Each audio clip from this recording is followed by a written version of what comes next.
हे छत्रपती शिवरायांना या ठिकाणी पुष्पमालिका अर्पण करत आहेत। पुन्हा एकदा आपण जयघोष करूया महाराष्ट्राच्या महापुरुषांचा। छत्रपती शिवाजी महाराज की, छत्रपती शिवाजी महाराज की। त्याचप्रमाणे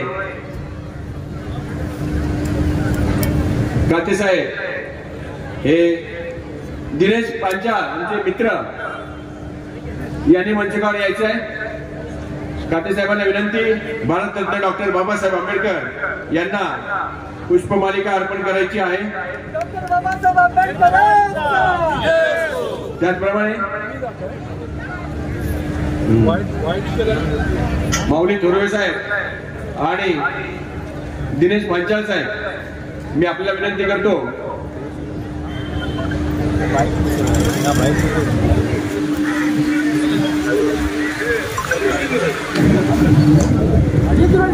हिंदू सम्राट सरसेनापती श्रीमान बाळासाहेब ठाकरे यांचा धन्यवाद। आपण सगळ्यांनी उपस्थित राहायचं आहे। एक महत्त्वाची सूचना, जे कार्यकर्ते या ठिकाणी मोटरसायकलने आलेले आहेत त्यांनी आपल्या मोटरसायकल बाजूच्या पटांगणात घ्या, पुढच्या बाजूला घ्या पाहिजे, या बाजूला मागच्या बाजूला देखील जागा आहे। या ठिकाणी सीएम साहेबांचा महाराष्ट्र नवनिर्माण सेनेचे अध्यक्ष माननीय राजसाहेब ठाकरे यांना मानाचा मुजरा।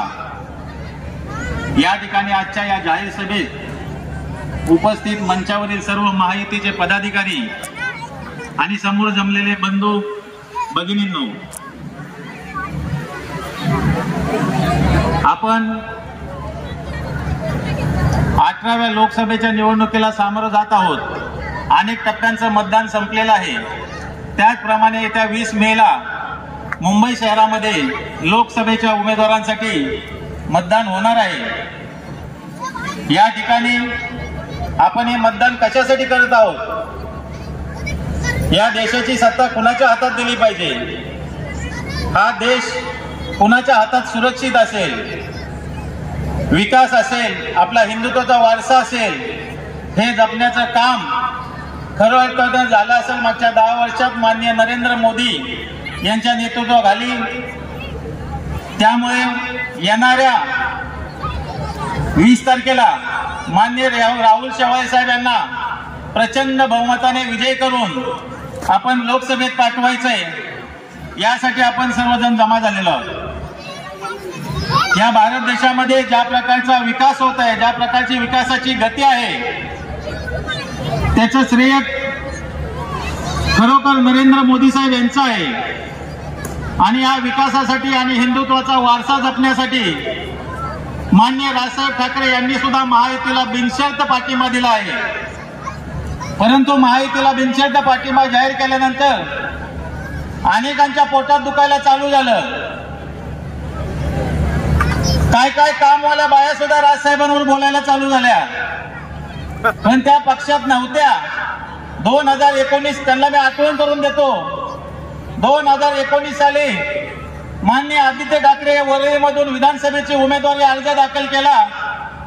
त्यावेळेस ठाकरे कुटुंबातील कोणतरी पहिल्यांदा निवडणूक लढवतंय म्हणून माननीय राजसाहेब ठाकरे यांनी वरळीमध्ये महाराष्ट्र नवनिर्माण सेनेचा उमेदवार दिला नाही। तो बिनशर्त पाठिंबा नव्हता का? कल्याण डोंबिवली महानगरपालिकेत महाराष्ट्र नवनिर्माण सेनेचे 27 नगरसेवक होते। त्यावेळेसही महापौर पदाच्या निवडणुकीमध्ये मनसेने तटस्थ भूमिका घेतली आणि त्या ठिकाणी शिवसेनेचा महापौर केला। त्यावेळेस आमचा बिनशर्त पाठिंबा आठवला नाही का? आता उगीच आपल्याकडे विकासावर बोलण्यासारखं काही नाही आणि असे भावनिक मुद्दे पक्ष बोलले असले आव्हानं घेऊन जनतेमध्ये जायचं। परंतु आता जनता या फुलदाबांना बळी पडणार नाही। आम्ही अनेक प्रकारे आपली मदत केली, परंतु त्या बदल्यात आपण काय दिलं? मनसे नेते माननीय अमित साहेब ठाकरे आजारी असताना परदेशात उपचार घेत असताना तुम्ही आमचे 6 नगरसेवक सोडले आणि हे तुमचे कृत्य, हे तुमच्या नियतीला आणि निसर्गाला सुद्धा मान्य झालं नाही। आमचे 6 नगरसेवक आपण घेऊन गेलात, पण तुमचे 42 आमदार ह्याच निसर्गाने त्या गुवाहाटीच्या झाडी डोंगरामध्ये बोलवून घेतले। ही खरं तर नियतीने दिलेली तुम्हाला सजा आहे आणि आम्हाला अभिमान आहे आम्ही राजसाहेब ठाकरे यांच्याबरोबर काम करतो, त्यांच्या महाराज सैनिक आहेत. नक्कीच आम्हाला कुठं खाली बघायची वेळ येणार नाही.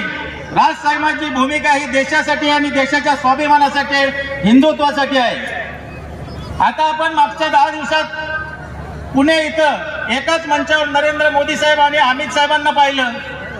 अमित साहेबांनी नरेंद्र मोदी साहेबांना हस्तांदोलन केलं आणि एक राजसाहेबांचे संस्कार, वडीलधाऱ्यांची आपली परंपरा म्हणून अमित साहेब नरेंद्र मोदींचे आशीर्वाद घेण्यासाठी नतमस्तक व्हायला निघाले. परंतु मोदी साहेबांनी त्यांचे दोन्ही हात पकडले आणि त्यांनी त्यातून एक संदेश दिला, ठाकरे किसके साथ सामने झुकते नाही. आणि म्हणून आम्हाला गर्व आहे, आम्ही ह्या राजसाहेबांबरोबर आहे, हेच न झुकणारे ठाकरे आहेत. फक्त निवडणुका आल्या की मतदारांना काहीतरी भूलतापा करायची, भावनिक आव्हानं करायची आणि निवडणुका जिंकायच्या. परंतु आता हे दिवस गेलेले आहेत.